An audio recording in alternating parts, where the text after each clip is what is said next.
Today we're going to take a look at the ultimate judge, the one that can see through everything and see exactly into our hearts and let us know the truth.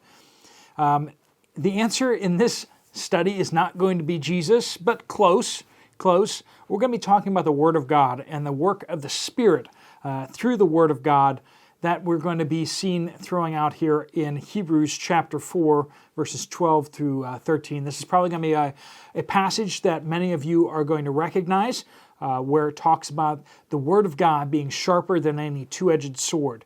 But we're going to be seeing the author of Hebrews is going to lay out some characteristics of the Word of God, and we're going to have a whole bunch to learn as we pick this thing apart.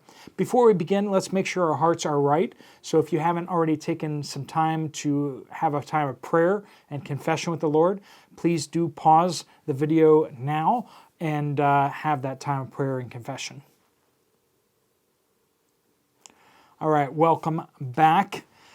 So we are hopping into Hebrews chapter 4, starting in verse 12. Let's read through the passage, and like I said, a lot of you are probably going to recognize this passage, but we have a lot here to unpack, so we will. Verse 12, "For the word of God is living and effective, and sharper than any double-edged sword, penetrating as far as the separation of the soul and the spirit, joints and marrow. It is able to judge the thoughts and intentions of the heart. No creature is hidden from him, but all things are naked and exposed to the eyes of him to whom we must give an account." Now, I said earlier that the answer isn't Jesus. And the reason for that, I say it's not too far off, because Jesus says that he is the Word. This is the Word of God. Jesus says he is the Word of God. So the Word is basically the words of Jesus, essentially. Even the Old Testament. These are the testimonies, the revelation of God, which is Jesus' primary job. If anyone has seen Jesus, they have seen the Father, Jesus said. Jesus says that no one has ever seen the Father, but it is Jesus who is the image of the invisible God. So the revelation of God to us, the Word of God, is truly, in a manner of speaking, Jesus. Jesus is a human being in a resurrected body like you and I, in a body like you and I, but resurrected. He is not a book, and he's not a list of words, but he has given us his Spirit to teach us and to lead us into the knowledge of all things, and he uses the Word of God to teach us that. If you want the Holy Spirit to be active and working in your life, well, you need to be reading this book. A lot of people, they want to sit around, ignore the Bible, and pray and pray and pray for the Holy Spirit to come, but the simple fact is that we are told in Scripture that how does the Holy Spirit have ammunition to use in our hearts? It is Scripture. So know this book, and the Holy Spirit will use this book to do his work within your life. So let's pick apart this passage. For the Word of God is living. That's an important thing.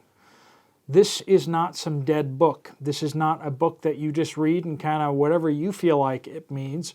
No, because the Holy Spirit's work, he will use the words in the Bible to teach you. The power of the Word of God is still living. It's not for an age past. It's not some optional thing that Christians can get interested in, but rather it is our lifeblood. If you've walked with Christ at all for much of your life, you've probably already know this. You know that the Word of God is central to your relationship to the Lord. The Word of God is living. The Holy Spirit is actively guiding the teaching of you. Have you ever come to a passage of the Bible where you've read it many times, but suddenly the Holy Spirit teaches you something new, something that you haven't seen before? You are taught something new. The Word of God is living. It is different each time you come to it, but yet the meaning doesn't change, but your understanding of what is being said does change. I liken it to like a spiral. As we go around again and again, if you're reading the same passage again and again, or you're learning this same thing again, each time you learn it at a deeper level. It's not that the truth has changed, but your understanding of everything gives you more insight to understand it at a deeper level. Your life experience may help you to understand it at a deeper level. And so we cover the same topics, we go through the same books of the Bible, but each time it seems like we go deeper and our understanding is deeper. So living. But then it also says effective. Your translation might say a different word here, but effective, just focusing in on the Word of God accomplishes the task. We're told elsewhere that God's Word will not return void, but will accomplish that for which it has been sent out. The purpose of God through the Word of God will be accomplished. It is effective. It is not feeble. It doesn't need your help. Present the Word of God to other people and help people to engage with it, and you will see life change. That's why boring Bible studies like this one are really how we grow. I try to make it as interesting as I can, and you guys in the comments help to make this a community, a loving community for people to be accepted into. But the fact remains that I'm not doing anything flashy or exciting. There's no graphics popping up on the screen, and part of that is because I just put out so much content. But the other part of it is too that the Word of God is the focus. It is effective. It doesn't need me to do all sorts of fancy things. God will still use His Word. And I've heard from many of you how these Bible studies have had an impact on your life and on the lives of people you love around you. And why is that? Because all we do is we put the Word of God ahead and in front of all of us, and we just allow the Word of God to work. The Holy Spirit uses it in our lives to change us. Sharper than any double-edged sword. Now, the double-edged sword was what was used for executions. It was super sharp so that people could be executed very easily and quickly. It's really embarrassing when you have to swing a second time to off somebody's, noggin. Chop them. You want to make sure it goes clean through, and it's as easy on everybody as possible. If you wanted it to be long and agonizing, you wouldn't do it that way. You would do crucifixion, right? But for Roman citizens, if they need to be executed, they would be done humanely with a very sharp, double-edged sword. And it says that the Word of God is sharper than that. And then it's going to talk about penetrating as far as the separation of the soul and the spirit. Now, how do you separate a soul from a spirit? I don't know. I can't see a soul or a spirit. How are you supposed to cut between them?